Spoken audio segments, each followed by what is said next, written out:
Hello students, आज की हमारी वर्कशीट है वर्कशीट नंबर 33 और ये वर्कशीट कक्षा 10वीं के सामाजिक विज्ञान इतिहास की वर्कशीट है और ये 19/9/2020 के लिए है। तो चलिए शुरू करते हैं। यूरोप में राष्ट्रवाद। यूरोप में राष्ट्रवाद को हमने पहले भी पढ़ा है और आज की वर्कशीट में हमें क्या जानना है इसको हम देखते हैं। 1815 के उपरांत यूरोप में रूढ़िवाद। 1789 के क्रांति में यूरोप में जो सत्ता पलट हुआ था और वहाँ पर प्रजातंत्र की स्थापना हुई थी, तो उसके बाद पुनः एक बार 1815 में वहाँ एक परिवर्तन हुआ, ठीक ना। और उस परिवर्तन को हम लोग देखते हैं। कारण कि 1815 में नेपोलियन की हार के उपरांत यूरोप की सरकारों का झुकाव पुनः रूढ़िवाद की तरफ बढ़ गया, ठीक ना। नेपोलियन जब हार गया तो यूरोप की सरकार रूढ़िवाद मतलब राजतंत्र की तरफ पुनः बढ़ गई और इससे पहले लोकतंत्र की स्थापना हुई थी और नेपोलियन ने तीव्र विकास का कार्यक्रम चलाया था, तीव्र प्रगति, और फिर फ्रांस के क्षेत्र विस्तार का भी कार्यक्रम उसने चलाया था। तो नेपोलियन की जब हार हो गई तो यूरोप में पुनः रूढ़िवाद की तरफ वहाँ की राज्य बढ़ने लगे और अपनी राजनीतिक विचारधारा के अनुरूप रूढ़िवादियों ने, मतलब जो राजतंत्र के समर्थक थे, स्थापित संस्थाओं, रीति रिवाजों, परंपराओं को मान्यता दी एवं तीव्र परिवर्तन के स्थान पर क्रमिक विकास पर जोर दिया गया। नेपोलियन ने जो तीव्र परिवर्तन का मार्ग अपनाया था, तो रूढ़िवादियों ने क्रमिक विकास पर जोर दिया कि धीरे धीरे हम विकास करेंगे और पुरानी रीति रिवाजों, पुरानी परंपराओं को हम मानते चलेंगे, उनको छोड़ेंगे नहीं। इस परिप्रेक्ष्य में एक शिखर सम्मेलन का आयोजन हुआ। शिखर सम्मेलन किसको कहते हैं? शिखर सम्मेलन विभिन्न राष्ट्रों के अध्यक्षों के बीच, सबके जो सुपर टॉप के जो अध्यक्ष होते हैं या बड़े बड़े अधिकारी होते हैं, उनके बीच जो सम्मेलन होता है तो उसको शिखर सम्मेलन बोलते हैं। तो यूरोप के और कंट्री के बीच एक सम्मेलन हुआ जिसे कांग्रेस कहा गया। उस सम्मेलन को, शिखर सम्मेलन को कांग्रेस कहा गया, का आयोजन वियना में किया गया था। वियना ऑस्ट्रिया की राजधानी थी, वहीं पर वियना में एक शिखर सम्मेलन का आयोजन किया गया जिसको कि वियना की संधि के नाम से भी हम लोग जानते हैं। और इस कांग्रेस का आयोजन ऑस्ट्रियन चांसलर, मतलब ऑस्ट्रिया के जो हेड थे, चांसलर थे, ड्यूक मैटरनिख ने किया। और इस कांग्रेस में वियना संधि पर हस्ताक्षर किए गए और वियना में क्या क्या बातें हुई, उस संधि की क्या विशेषताएं हुई, चलिए इसको जानते हैं। वो संधि नेपोलियन के खिलाफ हुआ था, इस बात को आप लोग हमेशा ध्यान रखिएगा, नेपोलियन के विचारधारा के भी खिलाफ हुआ था। तो ये 1815 की वियना संधि की विशेषताएं, इसमें फ्रांस में बुर्बो राजवंश की पुनर्स्थापना की गई। जिस राजवंश को हरा दिया गया था 1789 में, जिस राजवंश का सत्ता पलट कर दिया गया था, उसके वंशजों के से पुनः राजवंश की स्थापना की गई और इसका मुख्य उद्देश्य यूरोप में एक नई रूढ़िवादी व्यवस्था कायम करना था। पुरानी जो परंपराएं चल रही थी, उन परंपराओं को शासन में शामिल करना इसका मुख्य उद्देश्य था। और नेक्स्ट था, फ्रांस ने उन इलाकों पर से आधिपत्य खो दिया जो उसने नेपोलियन के समय जीते थे। नेपोलियन ने जो फ्रांस विस्तार का नीति अपनाया था और कुछ इलाके जीते थे, तो इस संधि में उसने खो दिया। संधि में हुआ कि फ्रांस ने जितने भी देश जीते हैं वो जिसके हिस्से सब अपने अपने हिस्से ले लेंगे। और नेक्स्ट है कि फ्रांस के सीमा विस्तार पर रोक हेतु नए राज्यों की स्थापना की गई और फ्रांस के सीमा विस्तार पर रोक लगा दिया गया कि फ्रांस का सीमा अब नहीं बढ़ेगा। अब इसमें से दो व्यक्ति हैं जिनके बारे में हमें जानना है। पहले हैं ड्यूक मैटरनिक और दूसरे हैं जूसेपी मैज़िनी। इसको मैज़िनी भी कहीं कहीं लिखा जाता है, ठीक ना। मैज़िनी इटली का एकीकरण किया था, तो हम लोग इसके बारे में जानते हैं। ड्यूक मैटरनिक जो थे, इनका जन्म 15 मई 1773 को हुआ और वे ऑस्ट्रिया के चांसलर थे। ये 1814 से 1848 तक के काल में इन्होंने यूरोप की राजनीति में महत्वपूर्ण भूमिका निभाई थी।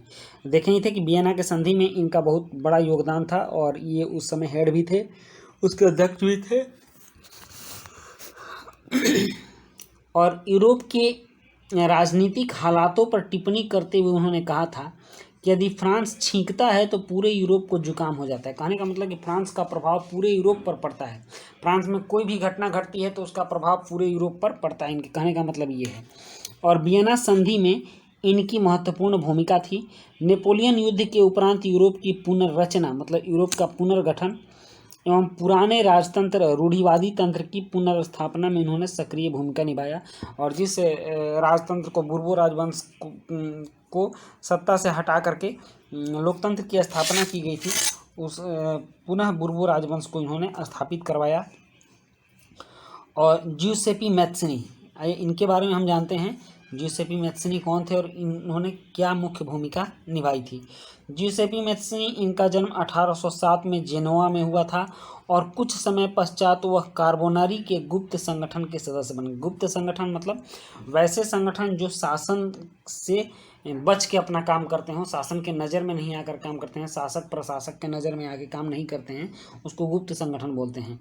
और 24 साल की युवा अवस्था में लिगुरिया में क्रांति करने के लिए उन्हें 1831 में देश निकाला दे दिया गया था, जब वो 24 वर्ष के थे। इसी तरह से जब उनको सरकार ने पकड़ लिया था कि वो सरकार के खिलाफ कोई क्रांति कर रहे हैं, तो उनको देश निकाला दे दिया गया था 1831 में।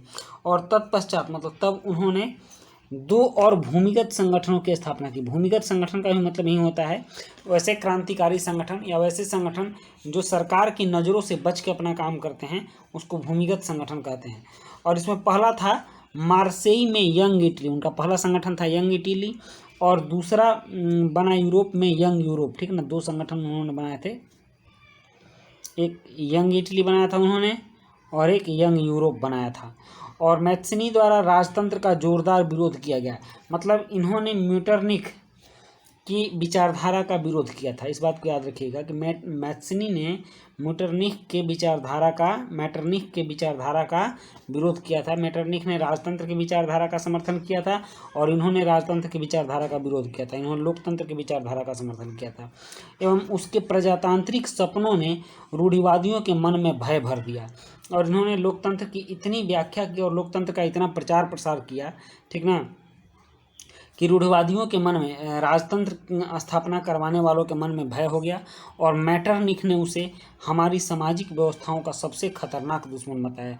मैटरनिख ने जो रूढ़िवादी सामाजिक व्यवस्था कायम की थी, राजतंत्रीय सामाजिक व्यवस्था और सावंती शासन व्यवस्था कायम की थी, उस तरह के सामाजिक व्यवस्थाओं का खतरनाक दुश्मन मैत्सनी को माना। तो ये थी आपकी वर्कशीट नंबर 33 है ये, हाँ 33 है। अब हम लोग इसके प्रश्नों को देखते हैं और इसके प्रश्नों के उत्तर लिखेंगे। पहला प्रश्न है कि वियना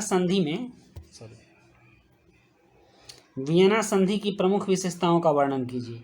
और दूसरा है मैटरनिख की भूमिका का वर्णन कीजिए। तीसरा है मैटरनिख ने ज्यूसेपी मैत्सनी को हमारी सामाजिक व्यवस्थाओं का सबसे खतरनाक दुश्मन क्यों माना, वह किस सामाजिक व्यवस्था की बात कर रहे थे। और चौथा प्रश्न है नेपोलियन युद्ध के उपरांत यूरोप में क्या परिवर्तन हुए थे। चलिए इन सभी प्रश्नों के एक एक करके उत्तर लिखते हैं।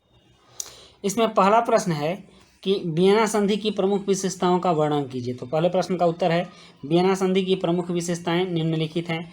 पहली है फ्रांस में राजतंत्र की पुनः स्थापना, दूसरी है यूरोप में एक नई रूढ़िवादी व्यवस्था कायम करना, और तीसरी है फ्रांस ने नेपोलियन के समय विजित इलाके खो दिए, और चौथी है फ्रांस के सीमा विस्तार पर रोक। ठीक, नेक्स्ट सेकंड क्वेश्चन है मैटरनिख की भूमिका का वर्णन कीजिए। मैटरनिख जो ऑस्ट्रिया का चांसलर था, उसने वियना संधि में जो भूमिका निभाई थी, तो इसको देखिए। मैटरनिख ऑस्ट्रिया के चांसलर थे और वियना संधि में इनकी महत्वपूर्ण भूमिका थी। नेपोलियन युद्ध के उपरांत यूरोप की पुनर्रचना एवं पुराने राजतंत्र रूढ़िवादी तंत्र की पुनः स्थापना में उन्होंने सक्रिय भूमिका निभाई, ये उनकी महत्वपूर्ण भूमिका थी। और तीसरा प्रश्न है कि मैटरनिख ने ज्यूसेपी मैत्सनी को हमारी सामाजिक व्यवस्थाओं का सबसे खतरनाक दुश्मन क्यों माना, वह किस सामाजिक व्यवस्था की बात कर रहे थे। ठीक, तो इसका उत्तर है मैटरनिख रूढ़िवादी विचारधारा के थे और ज्यूसेपी मैत्सनी नए प्रजातांत्रिक विचारधारा के थे। मतलब मैटरनिख राजतंत्र के विचारधारा के थे और ये प्रजातंत्र के विचारधारा के थे, इसीलिए मैत्सनी को खतरनाक दुश्मन मान रहे थे और वह अपने रूढ़िवादी राजतंत्र की सामाजिक व्यवस्था की बात कर रहे थे। नेक्स्ट है इसका अंतिम प्रश्न है कि नेपोलियन युद्ध के उपरांत यूरोप में क्या परिवर्तन हुए। तो इसका उत्तर है नेपोलियन युद्ध के उपरांत यूरोप में निम्न परिवर्तन हुए। पहला हुआ यूरोप की सरकारों का झुकाव रूढ़िवाद की तरफ बढ़ गया, और दूसरा हुआ रूढ़िवादियों ने पुराने रीति रिवाजों परंपराओं को मान्यता दी। तीसरा हुआ क्रमिक विकास पर जोर दिया गया, ठीक ना। और चौथा हुआ इसके खिलाफ वियना संधि पर यूरोपीय देशों का हस्ताक्षर हुआ। तो इस तरह से आपकी जो वर्कशीट है, वर्कशीट नंबर 33 ये कंप्लीट हुई। और अगर आप लोगों ने अभी तक हमारे चैनल को सब्सक्राइब नहीं किया है तो ज़रूर सब्सक्राइब कर लें और अपने दोस्तों के बीच भी शेयर करें। तो मिलते हैं हम लोग नेक्स्ट वर्कशीट में, तब तक के लिए गुड बाय।